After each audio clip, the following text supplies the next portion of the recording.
Welcome, everyone. This is Satiseva. And Satiseva is an affinity group associated with Recovery Dharma. And this is an approach to reimagining recovery and support.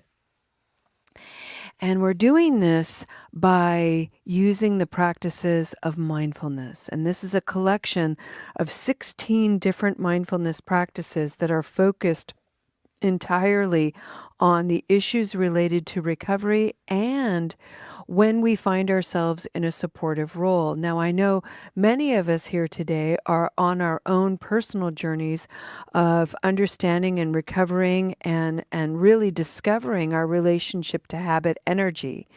But what we're also doing is by learning to understand that relationship within ourselves, we can, by extension, understand others. So we're automatically in a supportive role. And one of the things that I endeavor to do is really level the playing field and remind people that, say you're someone who doesn't have any negative habit energy related to drugs or alcohol, but you're supporting someone.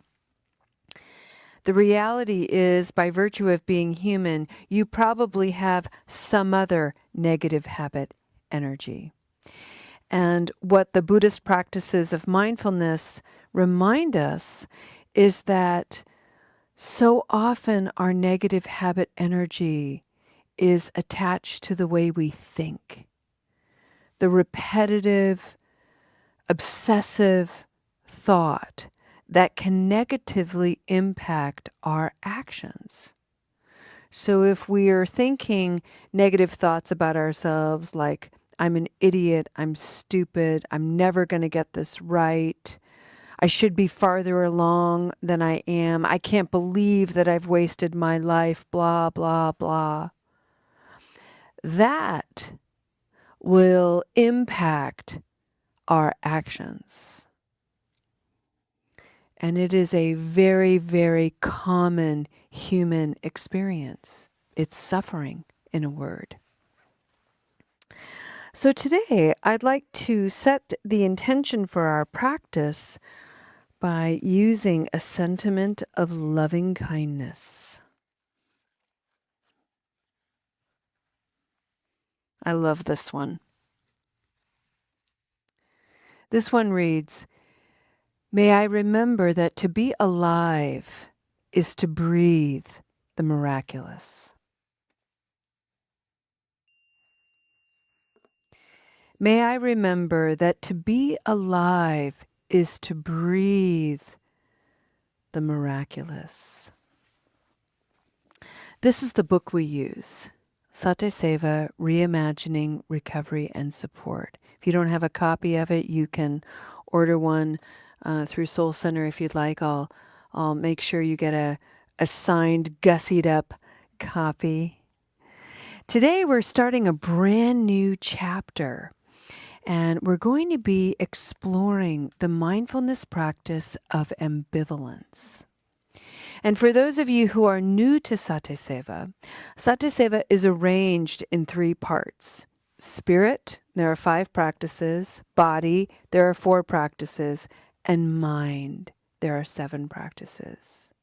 And I arranged this book to begin with the spirit practices for 2 reasons. One is that is the area of practice where I have observed most lack, that spiritual understanding, that spiritual approach. Most of us are used to and habituated to intellectualizing everything or to feeling everything. The spiritual approach is a little bit different. It enables us to draw from nature, to use our creativity, to invite a lot of spaciousness and openness. And so that's what we're going to be looking into today. We're the 4th of 5 mindfulness practices, as I said, the word ambivalence. And before I read just a couple of paragraphs in this chapter, I'd like to invite us to just sit quietly, just for a few minutes, with the word ambivalence. And I'd like to encourage you to explore the foundations of mindfulness, the body. When I say the word ambivalence and I displace air molecules, and that displacement is a wave in the air that you can't see, saying the word ambivalence has these waves, and they're going to land on your body. How do you feel? What's the sensation? Ambivalence. Where does this land in your body?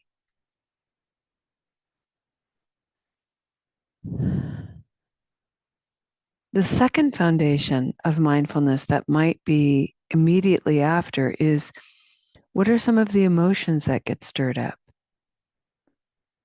Is there resistance, defensiveness, balking, ambivalence? Oh, how is this a spiritual practice? Confusion? Just notice, see if you can identify one emotion. Ambivalence. And then consider any thoughts or stories. Those are the third and fourth foundation of mindfulness that might be percolating, starting to stir. Just get curious. If you're telling a whole story, if suddenly a memory comes forward, it's quick. Notice, look at that.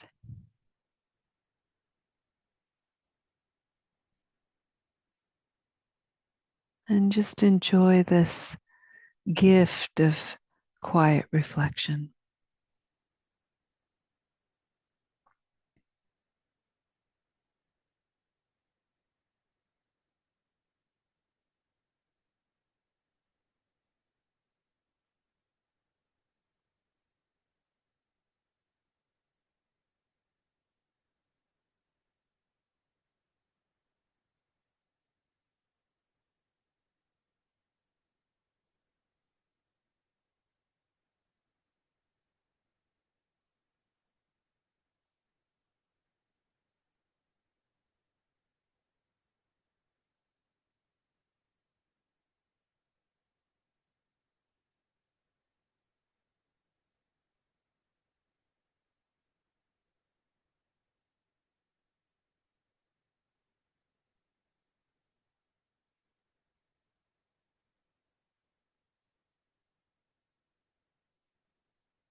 Excuse me, friends.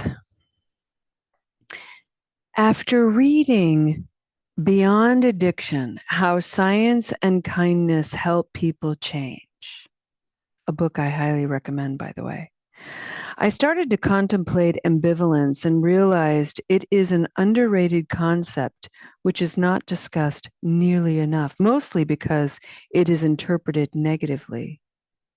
It also occurred to me that I harbored an attachment to a definition of ambivalence.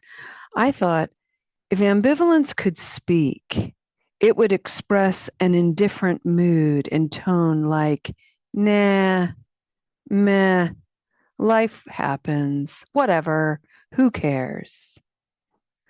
But this is not ambivalence. This is apathy. They are first cousins and spend a lot of time together. Although ambivalence can masquerade as apathy, ambivalence keeps awareness close. Using my Roget's thesaurus, I looked up synonyms for ambivalence and apathy. Ambivalence, uncertainty, indecision, unsettledness, indecisiveness, second thoughts, paradoxical, ironic, ambiguous. Apathy, lethargy, laziness, boredom, unconcern, dispiritedness. On the journey of recovery and support, we are likely going to dance with both. Understanding and exploring how they operate helps prevent them from stepping on our toes. Ambivalence likes to say, hey, I'm not perfect. You're not perfect either. Apathy quickly agrees, but then sighs almost imperceptibly, saying, I don't expect you to be perfect. I don't expect myself to be perfect, but if neither of us is working toward perfection, then what's the point? It takes very little for a conflict between the two to break out. Ambivalence is often like, no biggie, over some mistake and can move on. Meanwhile, apathy is like, yeah, no biggie, but you just ruined everything. I might as well just give up. And just like that, you shut down completely. In this conflicted state, the psyche devises a story that insists we should get things right 100% of the time. Intellectually, we know this is impossible. No one learns in the absence of errors. We make mistakes, figure out what went wrong, learn, and apply that learning. We watch our next steps improve. No biggie, right? I wish. Sometimes the process can be agonizing due to the necessity of repetition. Something within us is hardwired to think we must get it right the first time. We do not want our learning and mastery to require multiple attempts. In the familiar space of disharmony between what is known and what is felt, vulnerability takes over. The body may begin to feel fearful and awful with flushing on the face and sourness in the belly. Minds race with all kinds of neurotic thoughts and little paranoid worries. If that weren't enough, do not forget. There are people all too happy and willing to weaponize and take advantage of healthy imperfections. Our entire political system is built on this kind of engagement. No wonder many of us fear making mistakes and develop insecurities with inner critic voices that do not hesitate telling us we are worthless failures. In the realm of substance use disorders, making mistakes can be deadly. It can also destroy relationships and entire lives. In the presence of that reality, we must cultivate ambivalence over apathy. It's a little heavy-handed, friends, and I'm not sorry about that because that's the reality. And so, what we're going to do for the next several weeks is learn how to cultivate ambivalence over apathy. And if there's one encouraging word I'd like to drop into this space with impeccable gentleness, it would be, it's actually a phrase. Ambivalence is equivalent to taking a break.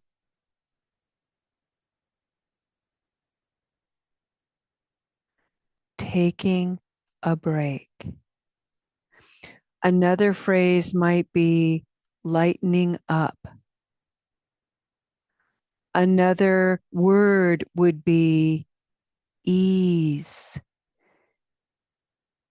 Kind of like when you're calming a horse, just whoa, whoa, easy, easy. That's the energy, that's the spirit.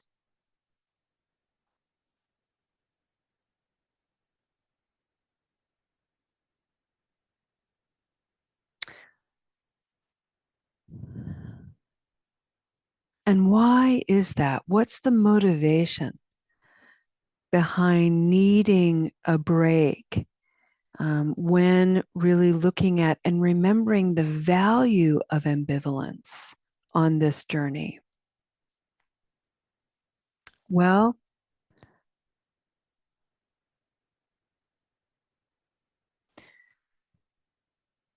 have you ever gone to a movie in a theater, movie theater in the middle of the day, and then you come out into the parking lot and it's so bright you can't see? You're just like, ah, yikes, too bright. That's what I'm talking about. You need a moment. You need a break because so often on this journey of recovery and even support, it's all consuming. It's all the time. It's 24/7. We're hammering this in. We've got to figure it out. And there's so much reason behind that. It's because people have destroyed their lives and they want to get better and they want to get better now and they want to learn all the things and they want to do all the steps and they want to get all the tools and they just want to stop making those mistakes and they never want to have another recurrence and they never ever want to go back and they want to stay in perfect abstinence forever and ever. Amen. And for about 1% of the population in recovery, it works. And for about 99% of everyone else, we need a break every once in a while. It's too much glaring light. It's too much pressure. It's too much expectation.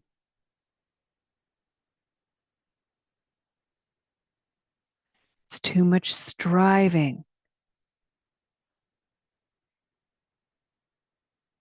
We need to take a break and rest and take stock and enjoy.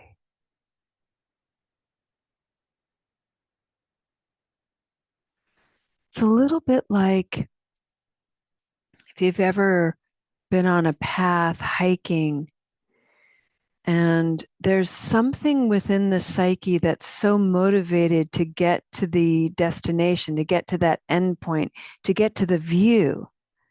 You know, maybe you're going to a beautiful alpine lake and it's, you know, a 5 mile hike and you're traversing up this mountainside and it's hard work and you just want to get there because you're also thinking, oh my God, I got to get down. So I just want to get there and we're just going to take a quick break and we're just going to get there. That's great. That's one kind of hiking and striving. But don't forget, like, in order to get back down, where's the rest? Where's the taking in the view? Where's the pause? Where's the living and enjoying your life? savoring. All of those things are what sustain in the most indirect yet nurturing ways on this long, arduous journey we know as recovering and remembering who we truly are.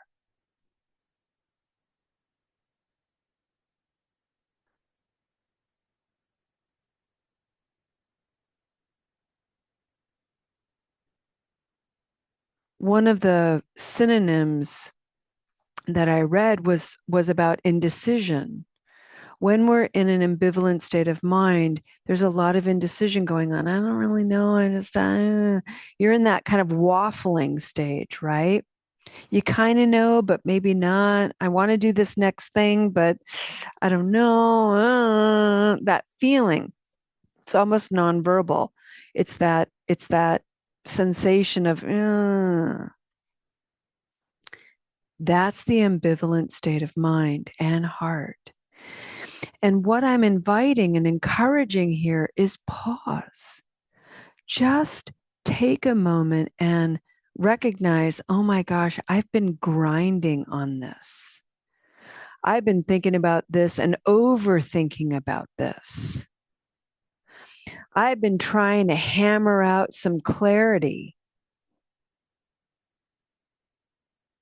And sometimes the more we hammer, the more we grind, the more we strive, the farther and farther clarity will retreat.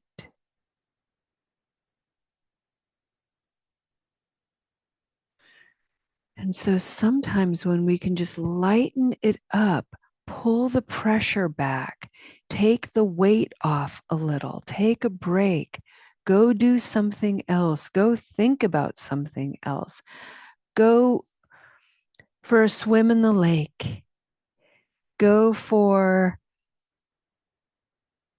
a walk in a strawberry field, gather up some flowers, write a card,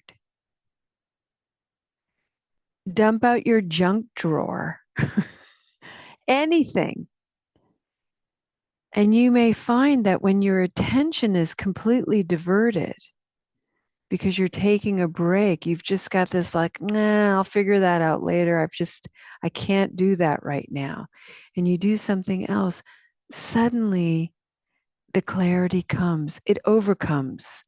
I don't know if you've ever had that feeling. It's like, oh, that's what I need to do. And it came to you while organizing batteries or throwing away an empty box of band-aids, whatever it is, whatever the quirky things that we do as wonderful human beings. That's the spirit of ambivalence. And the practice is to recognize its presence, to recognize its need, first off, then to recognize the way that it manifests in your life,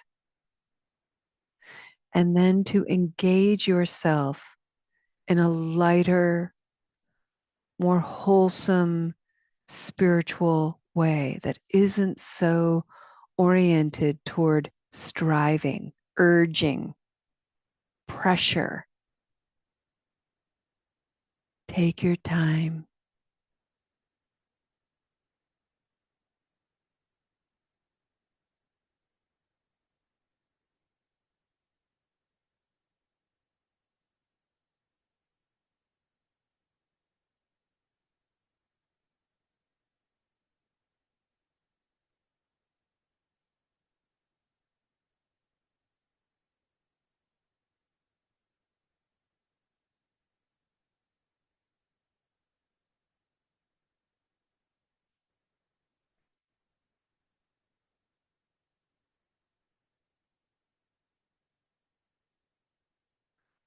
For the next several minutes here, I just invite you to entertain anything that you've been putting through the ringer on your own mind and heart. Maybe it's a story that you think you should be farther along. That, by the way, is a very common story on the journey of recovery. Either the person who is in recovery has some kind of inner critic going, you know better, you should be farther along, you should, why are you still having cravings? Why is this still such an issue? Why can't you just get over it and move on? And then on the other hand, if you're somebody in support and you're witnessing someone really struggle, there's often an inner critic of judgment, like, geez, I thought they had this figured out. I can't believe it's like been 3 years and they're still struggling. What's their problem? And the reason why I'm bringing this forward, and there's a little tone of harshness in my voice, is because that is the social narrative. That is the stigmatizing tone, and it is pervasive. I've picked it up. I don't even know where I picked it up. I don't even know when I picked up this voice, this legacy of I should know better. I should be better. I should do things differently. I should get over it. I should move on. All of those things, they're deeply, deeply embedded in my psyche. And when they come up, I'm like, oh, God, I can't believe it. Oh man. And then I feel this sense of urgency and striving to just get on with it, just grind away. And then I remember that so much of my spirit, so much of my soul is quiet and shy. And if I come at it too confrontationally, too bright a light, too ready to excise whatever I need to get rid of, it will retreat. It will contract. I will shut down.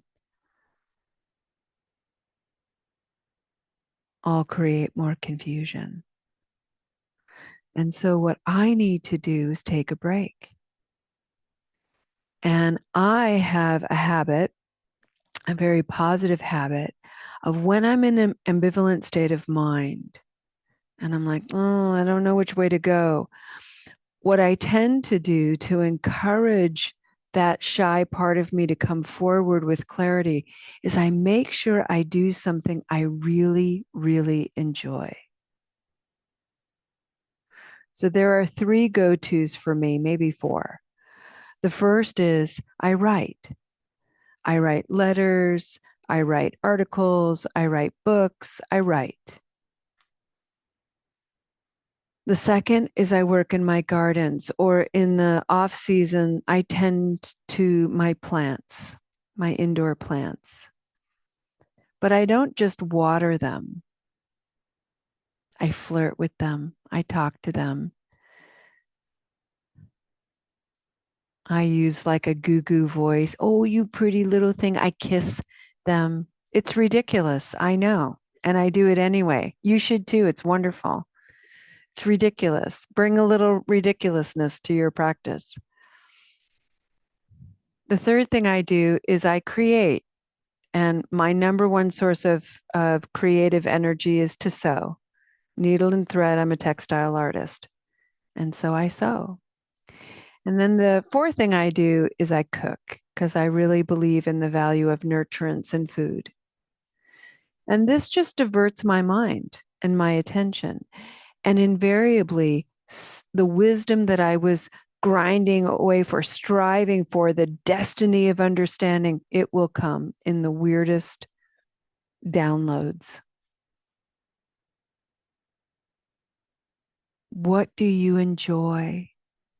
What feeds your soul and spirit?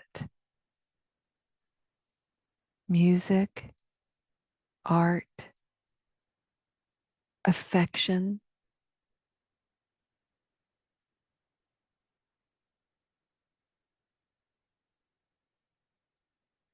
engage those activities and trust the wisdom is there. It will come. But not if we work too hard at it. Sometimes we need a break. So let's enjoy some quiet together and just see if you can entertain anything that you've been grinding on and maybe something that you can look forward to doing to lighten the load a little. And just notice what your mind is bringing forward. And maybe if you get a little too lost in the mind, bring a hand to the level of the heart and just give a couple of taps just to make sure you wake up energetically that heart. It's got a voice too, and it might have some fun things to say.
Friends, one of the most joyful aspects to cultivating an ambivalence practice is it really lets us off the hook to experiment, to make mistakes, we're so conditioned to be good at everything we do. You got to be the best. You got to be great. You got to get a million views. You got to, all of it. It's everywhere. And there's so little to balance the reality, which is that whenever we start something new, we're probably going to kind of suck at it. And so why not have a little bit of practice of being bad at something? I'm just going to be terrible at this for a minute, make all kinds of mistakes, feel really insecure. That's my practice. That's what I'm going to do. And ambivalence is this wonderful spirit of neutrality that's like, okay, yeah, we don't have to have it all figured out. We can just go be really bad at this. And from there, build the courage to keep going or to determine, yeah, I don't like that anyway. I don't want to do that anymore. I thought I wanted to throw pottery. I don't like it. Not going to do it. Thought I wanted to learn how to do archery. Nope. Thought I wanted to hang out with, whatever it is. Ambivalence is a very strong infusion of neutrality.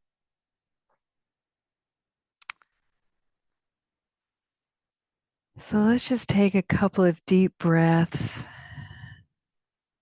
breathing that in.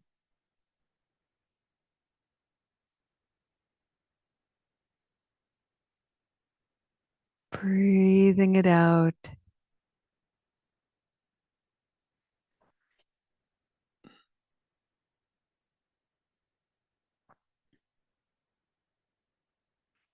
One of the things we've reimagined in this community is we've really challenged the notion that practice makes perfect. I have no interest in that idea at all. To my mind, practice makes practice. And to practice is an extraordinary privilege and what a wonderful way to add purpose and meaning to life. All righty, friends.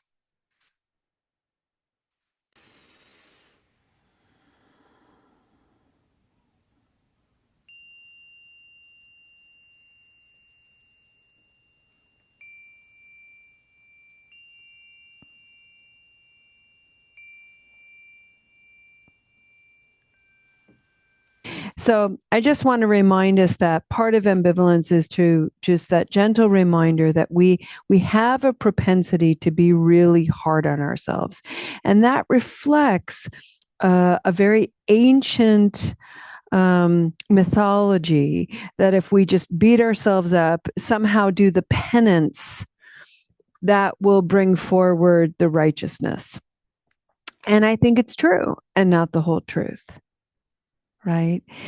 And so I think the other thing to entertain is you notice there's so many people talking about the inner critic, but so few talking about the inner encourager. Who's the inner cheerleader? Who's the one that's really kind, the inner nurturer? And what's the fear of bringing that voice forward? And part of the fear is, well, I don't want to I don't want to allow myself to get away with things. I've done that for so long. If I'm nice to myself, then I'm gonna get away with stuff. I'm gonna pull the wool over my eyes. I have to be hard. I have to be focused. I have to be gripping. And there again is some reality here. And I like to think of it like the bumpers are up. When we're learning how to bowl and the bumpers are up.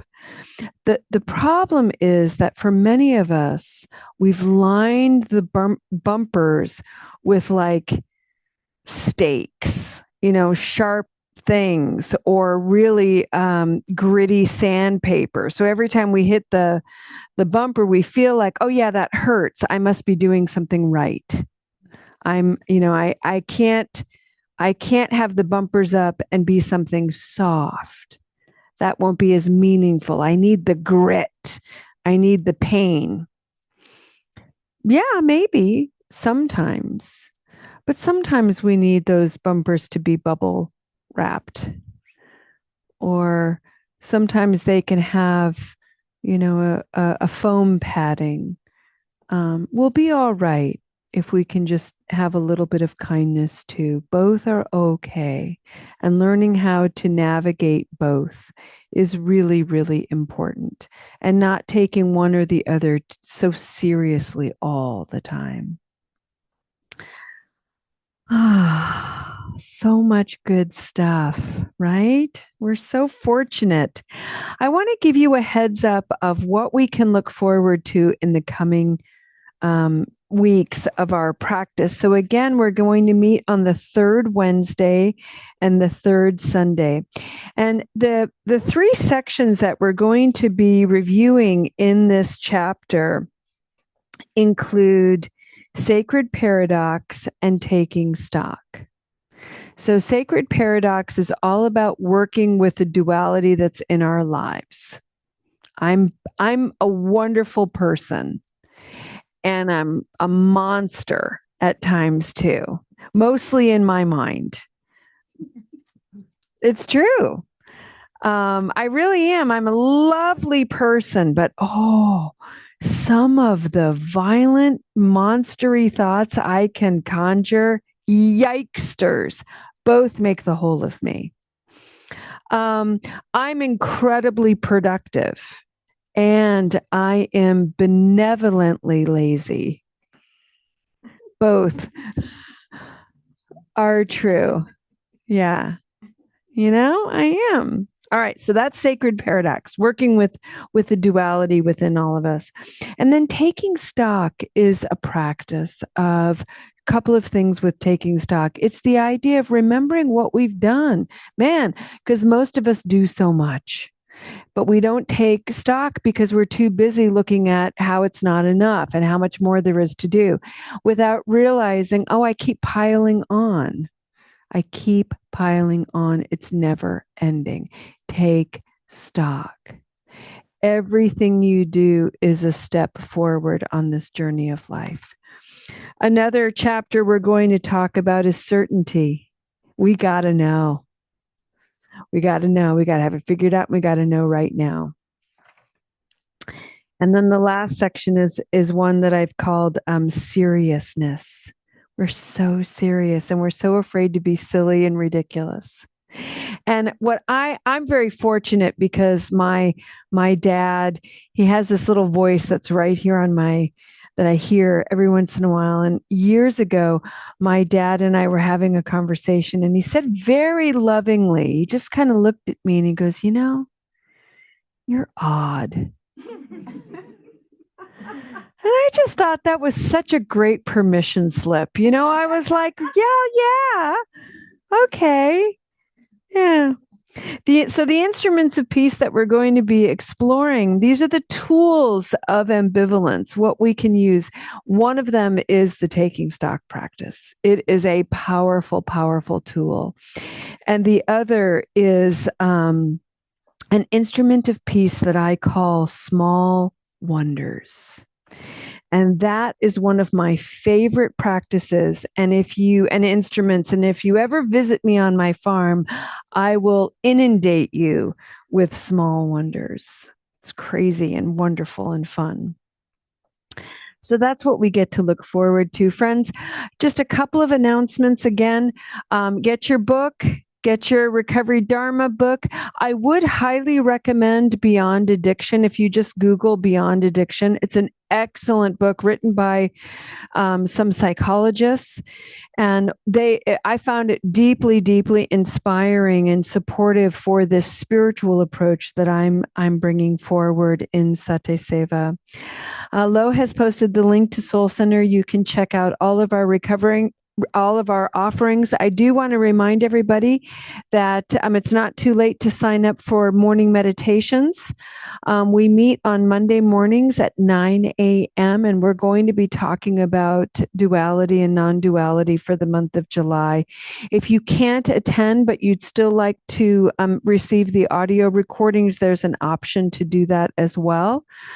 it's just a wonderful hour. It's a wonderful way to practice. And it's kind of like the recordings are a little bit like a bumper, where if you just have them on in the background, it's a nice way to frame your day.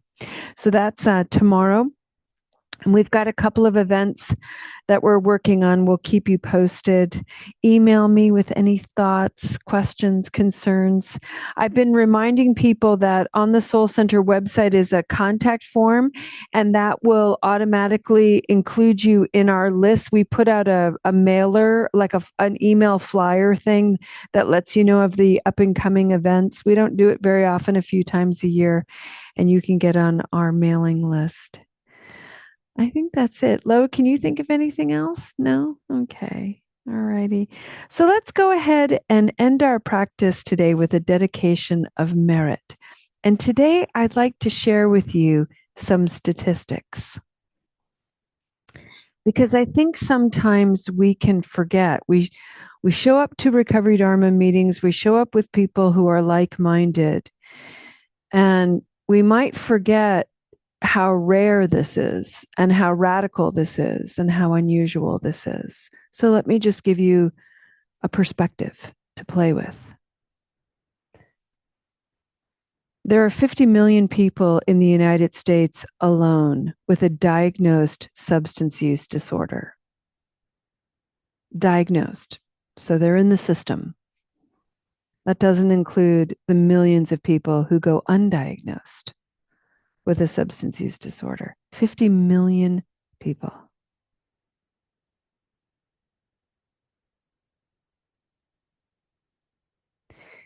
%15 of those people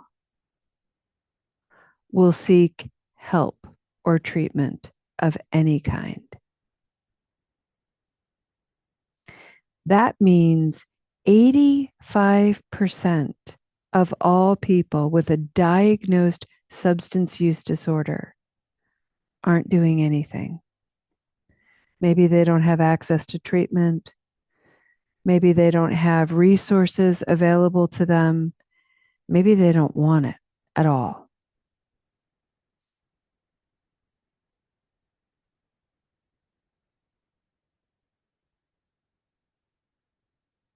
The vast majority of people don't know what to do with their negative habit energy. 85% of 50 million people. And there's this really small group of people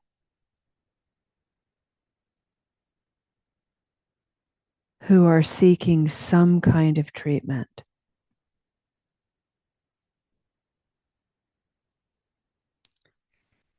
There are 8,000 Recovery Dharma meetings around the world. And when you think about, each of those meetings attended by 20 people or so, that's 160,000 people around the world seeking this totally new approach to understanding habit energy. It is rare. It is so unique that you are prioritizing this time to understand your own mind and your own heart. It is an extraordinary act of presence, acceptance, and love. Amazing. And friends, in the Buddhist tradition, we don't just do it for ourselves, because there is a very tangible awareness of how unique this practice is, how uncommon, how so few people are really engaged. And what motivates the Buddhist practice is this undeniable awareness that there is so much misery in the world. We're just addressing substance use disorder and mental health issues lightly.